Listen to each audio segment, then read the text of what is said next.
Welcome, Truest believers. I'm Madalyn Coughlin, one half of the serial killing duo known as the Fork River Killers. And I'm Alfredo Ramirez, the other half. And this is Truest Crime, a true crime podcast that puts you in the shoes of real serial killers, which is why the shoes are sensible orthopedics. We have an exciting show for you today because we're updating our ethics policy. We may be homicidal, but we abide by a strict ethical code that we, as serial killers and podcasters, refuse to break. We've always held our ethical code in our hearts, but we realized we've never presented it to you.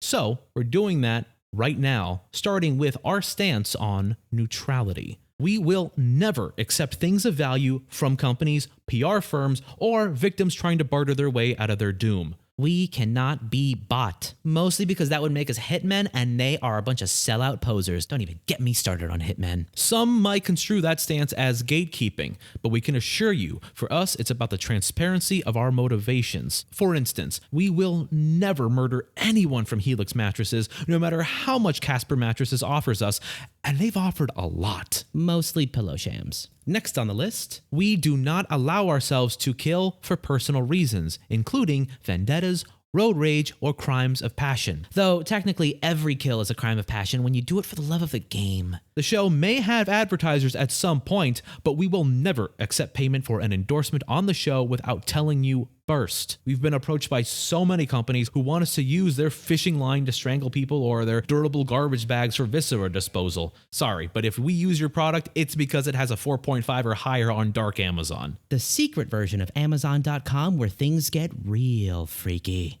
We provide our own transportation to and from murders. That includes airfare, charter boats, rideshare vehicles, and those electric scooters you could unlock with an app. They're not ideal, but they're good for a quick drive-by stabbing. We will not joyride in the vehicles of the deceased, and we will only accept rides if, for artistic purposes, we ever decide to become murderous hitchhikers. It's kind of hacky, a little cliched, but maybe we come up with a nice twist on it. Who knows? Members of Truest Crime may appear on other mediums besides podcasts, including television, but only if we ever figure out how to broadcast a menacing threat onto every screen on the planet at the same time. As a matter of editorial policy, we do not grant takedown requests of any episode regardless of its subject matter, offensive nature, or inaccuracies. We will only review takedown requests if the requester is under threat of physical harm from us so we can make fun of them on the podcast. For instance, please don't hurt me, I have a family, no.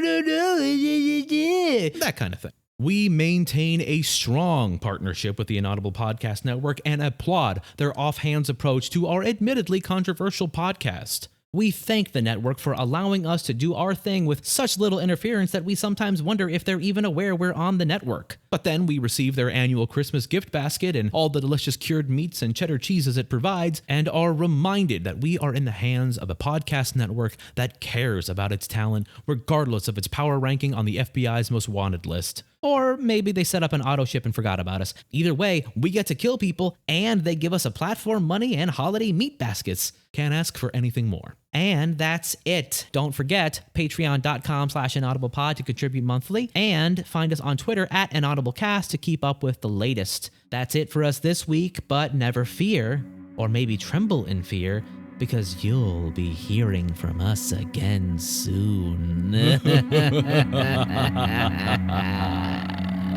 Have a good one, folks.